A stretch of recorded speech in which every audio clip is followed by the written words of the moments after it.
मध्य प्रदेश में ओबीसी वर्ग को 27% आरक्षण देने के खिलाफ दायर ट्रांसफर पिटीशंस पर आज सुप्रीम कोर्ट में सुनवाई हुई। कोर्ट ने सभी 52 याचिकाओं को मंजूर कर लिया।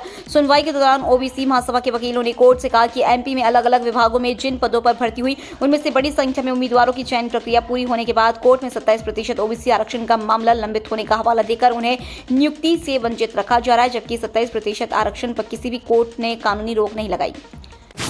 मुख्यमंत्री डॉक्टर मोहन यादव ने ओबीसी आरक्षण को लेकर सरकार की स्थिति स्पष्ट करते हुए कहा कि उनकी सरकार 27% आरक्षण देने के स्टैंड पर पूरी तरह कायम है। उन्होंने कहा कि सॉलिसिटर जनरल से भी इस विषय में चर्चा की गई और उन्हें सरकार का स्पष्ट पक्ष रखा गया है। डॉक्टर यादव ने कहा कि पूर्ववर्ती सरकार में ओबीसी आयोग द्वारा प्रस्तुत की गई रिपोर्ट का परीक्षण किया जा रहा है। इसके साथ ही ओबीसी आरक्षण से जुड़ी सभी लंबित याचिकाओं को लेकर भी गंभीर संवाद की प्रक्रिया जारी है। प्रदेश कांग्रेस अध्यक्ष जीतू पटवारी ने सरकार पर जमकर हमला बोला। पटवारी ने ओबीसी महासभा की राष्ट्रीय कोर कमेटी के सदस्य धर्मेंद्र कुशवाहा और सुप्रीम कोर्ट के वकील वरुण ठाकुर के साथ रविवार को पीसीसी में प्रेस कॉन्फ्रेंस की। पटवारी ने कहा कि पूर्व मुख्यमंत्री कमलनाथ जी की 15 महीने की कांग्रेस सरकार में हमने ओबीसी आरक्षण 14% से बढ़ाकर 27% किया था। मार्च 2019 में 27% आरक्षण के लिए अध्यादेश लेकर आए। फिर भाजपा, आरएसएस और भाजपा समर्थित आरक्षण विरोधी लोगों ने इसको रोकने के लिए एक एमबीबीएस की छात्रा से कोर्ट में पिटीशन लगवाई और अध्यादेश पर रोक लगवा दी। राष्ट्रीय सिविल सेवा दिवस 2025 के अवसर पर मुख्यमंत्री डॉक्टर मोहन यादव ने प्रदेश के विभिन्न क्षेत्रों में नवाचार कर जन सेवा को नई दिशा देने वाले 16 लोक सेवकों को मुख्यमंत्री उत्कृष्टता पुरस्कार से सम्मानित किया। ये समारोह भोपाल स्थित आरसीवीपी नरूना प्रशासन एवं प्रबंधकीय अकादमी में आयोजित हुआ। मुख्यमंत्री ने वर्ष 2022-23 और 2023-24 के चयनित अधिकारियों को प्रशस्ति पत्र और 1-1 लाख रुपए की पुरस्कार राशि प्रदान की। कांग्रेस अध्यक्ष राहुल गांधी को लेकर सीएम डॉक्टर मोहन यादव ने कहा कि राहुल गांधी का रिकॉर्ड रहा है कि वो देश की इज्जत बाहर जाकर बिगाड़ते हैं। सीएम यादव ने कहा कि बाबा महाकाल सद्बुद्धि दे, इस बार वो बाहर जाकर ऐसा ना करें। फिर भी ये राहुल गांधी की इच्छा पर है। राहुल गांधी देश की इज्जत दुनिया में टोपी उछालने का काम ना करें। उन्होंने कहा कि राजनीति करनी है तो देश के अंदर करें। आप पार्लियामेंट के सदस्य हैं, जो बात रखनी है वहां रखें। अखिल भारतीय कांग्रेस कमेटी की महासचिव और लोकसभा सांसद कुमारी शैलजा ने नेशनल हेराल्ड मामले को लेकर केंद्र सरकार पर गंभीर आरोप लगाए हैं।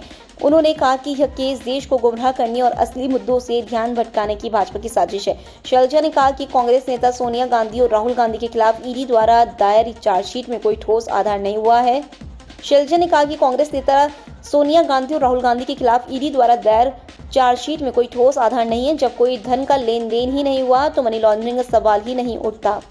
मध्य प्रदेश के मुख्यमंत्री डॉक्टर मोहन यादव ने आज जल गंगा संवर्धन अभियान के तहत क्षिप्रा नदी के घाट पर पहुंचे। यहां उन्होंने स्वयं श्रमदान कर घाट पर जमी कंजी को साफ किया।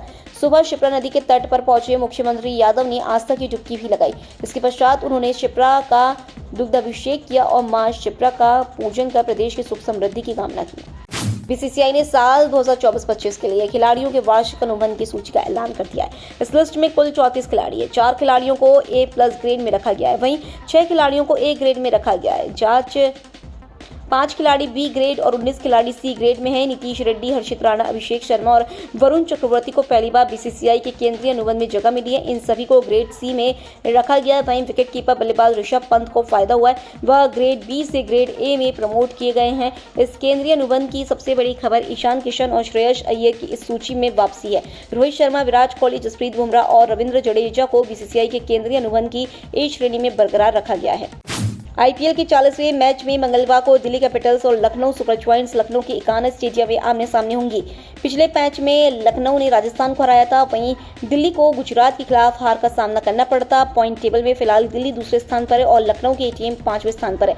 हालांकि दोनों ही टीमों ने अब तक अच्छा खेल दिखाया है और दोनों ही टीमों के 10 पॉइंट है और दोनों ही टीमें मैच में जीत दर्ज कर पॉइंट टेबल में अपनी स्थिति मजबूत करना चाहेगी। शहर में लगातार हो रही मोबाइल चोरी की घटनाओं को देखते हुए पुलिस ने सख्त कार्रवाई की और 2 आरोपियों को गिरफ्तार कर उनसे मोबाइल व लैपटॉप बरामद किए, जिनकी कीमत लगभग 8 लाख रुपए। उपायुक्त जोन 2 संजय कुमार अग्रवाल ने बताया कि पुलिस ने कार्रवाई के दौरान सोहेल खान निवासी एमपी नगर व नदीम खान निवासी काजी कैंप को हनुमानगंज भोपाल BHEL रेलवे पटरी के पास घेराबंदी कर पकड़ा। आरोपियों के पास से पुलिस ने चोरी किए मोबाइल, लैपटॉप व एक बाइक बरामद की। आरोपियों से अन्य वारदातों के संबंध में पूछताछ की जा रही है। विश्व प्रसिद्ध श्री महाकालेश्वर मंदिर में आज दक्षिण भारतीय फिल्मों की लोकप्रिय अभिनेता यश और जानी मानी अभिनेत्री मोनिका भदौरिया ने दर्शन किए और भस्म आरती में शामिल हुए।